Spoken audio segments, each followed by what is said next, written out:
So after the country club, I went on to start a couple of businesses. Many of you have maybe heard of a business called Clean Flips, where you know, as a Mormon, I wanted to watch rated R movies, believe it or not, and there were some good ones. And so I took the rated R movies, I took out the swearing, sex, and nudity, and I rented them to all the Mormons just like me. I sold that business in 2004 when I was in college, and I went to work at Merrill Lynch. Again, the objective at Merrill Lynch was to be around the wealthy, help my dad grow his business, and my dad had kind of caused or wanted me to be his protege. So from 2004 to 2007, I worked with my father at Merrill Lynch. And when I started there, I said, Dad, you remember that time that I told you, front row seats, jazz games? Now's the time. Because now we can convince people to come to the jazz game with us, and then we'll get them to transfer their assets from Smith Barney or UBS or wherever it was to Merrill Lynch. And we'll have front row seats to jazz games. And he said, son, you're a little aggressive for me. I said, fine, I'll buy the seats. I just sold the business. And he said, no, we'll buy the seats. And I said, Dad, the other thing that I need is a membership at Glen Wild. My dad said, son, you are one crazy kid. I said, Dad, I'm trying to sit on the front row and play golf at Glen Wild. How crazy is that? That sounds like a pretty good program. And so we joined up at Glen Wild as well. After 3 years of doing that, I found myself not waking up in the morning excited to go to work. Believe it or not, playing golf every day at Glen Wild and going and sitting on the front row. It sounds like a pretty good gig, but I didn't feel like I was being challenged enough. So I decided to leave. I came home and told my wife I quit. And my wife looked at me a little surprised. I was making very good money. She said, well, what are you going to do? I said, well, I'm going to start a company. I'm going to call it Silverleaf. You know, like Silverleaf down in Scottsdale. She's like, cool. What's it going to do? I said, I don't know. But I'll figure it out. We'll do something. So for the first time in my life, I experienced a massive amount of failure.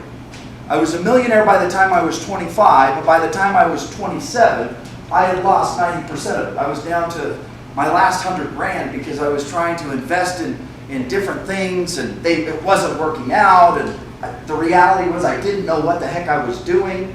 But what I was doing is I was reading the Wall Street Journal cover to cover every day. And I was doing that so when I met very smart people, I could regurgitate what I read and they thought I was smart, even though I had no clue what I was even saying, just had read it and memorized it. And in 2008, March of 2008, I was reading the Wall Street Journal and I was reading about a bank that had failed. And I thought to myself, if I had a car loan with that bank, what happens? Where does it go? So, like a naive 27-year-old, I picked up the phone and I called the FDIC. And I said, if I had a loan with your bank, what happens? They said, we sell it. We package it up, we sell it to investors. I said, okay, for what? So if I had a $20,000 loan and I wasn't paying on it, what would you sell it for? They said, I don't know, 20 cents on the dollar. I'm like, $4 grand? They're like, yeah. I said, perfect. I want to do that. And I want to do that with real estate. So I went out, I had this great business plan, I put together this fantastic presentation, and I went out to all the wealthy people that I knew from my days at the country club and my days at Merrill Lynch. And I would sit down with them and I would explain to them this idea, and I would say, it's kind of like the RTC and the savings and loan crisis. It's the same kind of deal. This is 2008. The Dow's at 6,000. Everybody thinking the world is ending. We're in this big recession. And these wealthy people would look at me and go, that's a pretty good idea. I would say, no. And then they would say, how many deals have you done? And I would say, well, I haven't done any. That's why I'm here. I need your money so we can do the deals. And they're like, well, Shane, we really like you. We think it's a good idea, but I don't know. So after failing for a good 3 months of making this fantastic presentation, using all my little Jedi mind tricks of the mind and not succeeding, I finally said, okay, I've got to change my approach. So I decided that I would go ahead and start bidding on these assets with the FDIC without having the money. So I made 23 bids. I went over 23, thank goodness. One of the deals that I bid on was actually the homestead, if you know the homestead. And I didn't get it. And I met a guy named Walt Plum. And And I sat down with Walt Plum, and I explained to him, and it was the first guy that said, I believe in your model, I believe what you're doing. But I said, Walt, I've gone 0 for 23. So even if I have the money, I'm not getting the bids. And he proposed to me something that will stay with me for forever. He said, Shane, I know you played football, right? I said, yeah, I played football.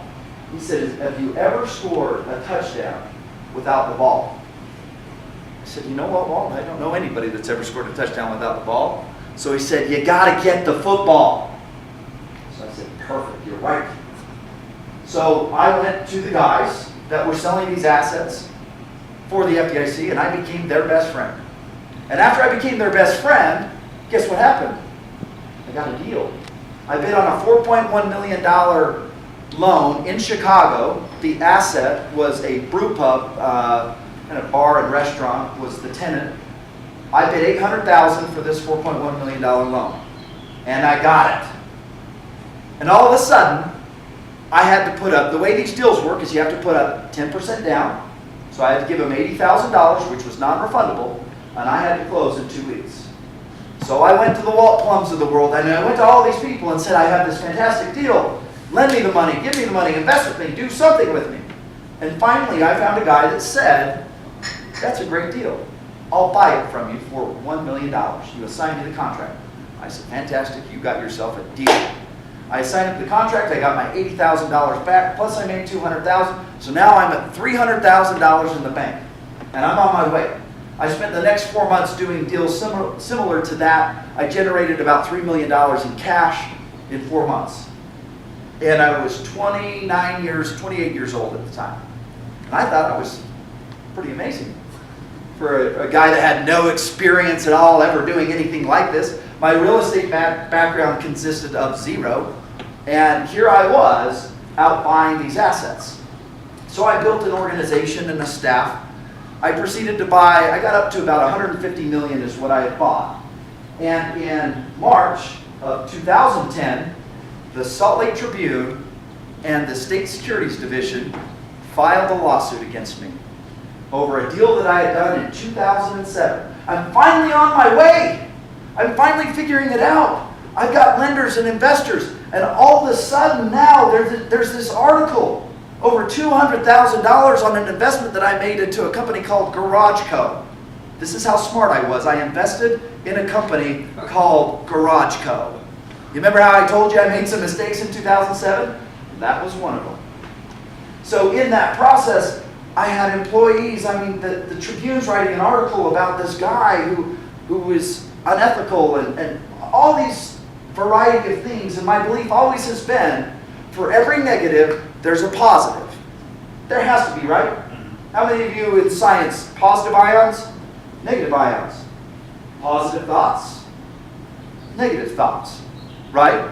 There has to be opposition in all things. With every positive, there's a negative. With every negative, there's a positive. And so the way Napoleon Hill taught me was, here's a pretty negative thing that's on the internet about me. In fact, you can Google it when we get done and read all about it. It's pretty interesting to read about it. I settled the lawsuit in 14 days. I never went to jail, although I would have been interested to see what that was like.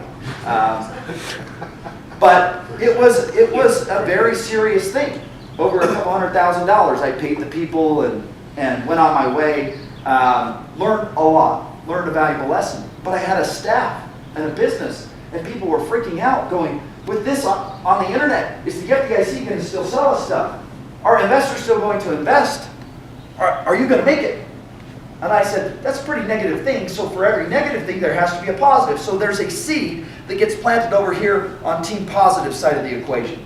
And I know however big this negative thing is, this can be really great depending on how I manage this negative thing.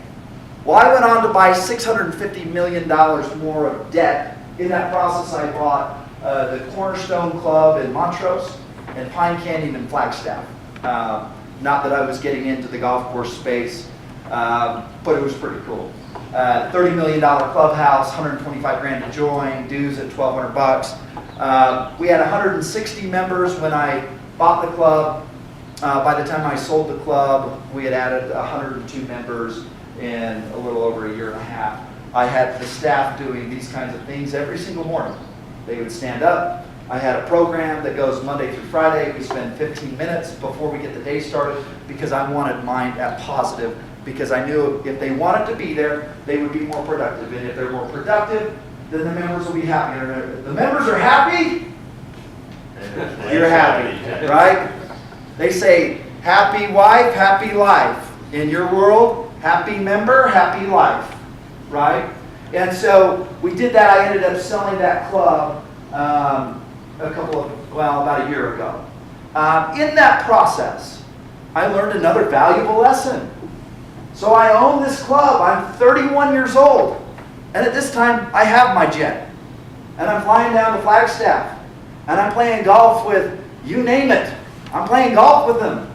I'm walking around this club like I'm a man. Look at me. I got it all figured out. I got this positive psychology dialed in. And guess what happens? In September of 2011, I come home to Layton, Utah, to my wife and 3 kids, and I say, honey, I don't love you anymore. I'd like a divorce. Now, that was shocking to her, but I thought I was too good for her. I thought I'd arrived. I don't need her. She's holding me back. So in that process, while I was focusing all this time and energy on my business, I nearly lost my most valuable asset. Now, it was the best thing that ever happened to my wife, believe it or not, and I, because fortunately, somehow, through some miracle, we were able to make a comeback. It took me about 30 days to come to my senses. And by the time I came to my senses, I said it's time to start liquidating these assets. It's time to change who I was. So the past 2.5 years, I hired a life coach. I work with him 2 times a week, and we work on balance. There was a time in my life where I thought what I would do is once I made that money, once I had that wealth, then I would go and serve. Then I would go and help. Then I would go and be that dad or that husband. And I'm telling you today that that philosophy is wrong. It doesn't work like that. You can make a lot of money doing that, but everything else will suck. And I was almost there. If I had a whiteboard, I'll use the back of my moleskin. Many of you can't see this, but these are what I call the 4 quadrants. This quadrant down here is the financial quadrant. I was out of balance. I was at the pinnacle of my financial success, but these areas of my life were a mess. So the first of the 4 quadrants are your intellectual or your spiritual quadrant. I spend an hour a day on that quadrant. That means I'm reading Napoleon Hill. That means I'm listening to motivational whatevers. That means that if I'm working on spiritual or religion, I spend the time during that developing my intellect. The next is physical. What is physical? Who can tell me what you think physical is? Health. Health. Give me an example. Diet, exercise. What we eat. Basic things, right? I spend an hour a day. I wake up at 6:03 in the morning. This is my schedule. I wake up at 6:03. I study for an hour. I go to the gym for an hour. And then my 3rd hour, I plan and prep for my day. So that's my morning. That's every morning. I don't take a break. I don't take Sundays off. I don't take Saturdays off. That's my schedule, 6:03. Some of you may ask, well, why 6:03? Does anybody know the psychology behind that? So when you set your alarm for 6 o'clock, it has been proven that if you set it on a finite 6 o'clock or 6:30, that you're more prone to hit the snooze button. So 5:57, 6:03, whatever weird number, that's the psychology. It works for me. So I believe it because I read it, I guess. So that's the physical, and then the relational. This is something that you spend most of your day on, right? Especially you guys. Relationships with spouse, family, friends. When you go to work, your business is all relationship based. Am I wrong in my thinking? You're right. This is a very important quadrant. Now, if you can get these 3 right, this only takes an hour. This only takes an hour. This is what you do most of your day. Then this, the financial piece, takes care of itself.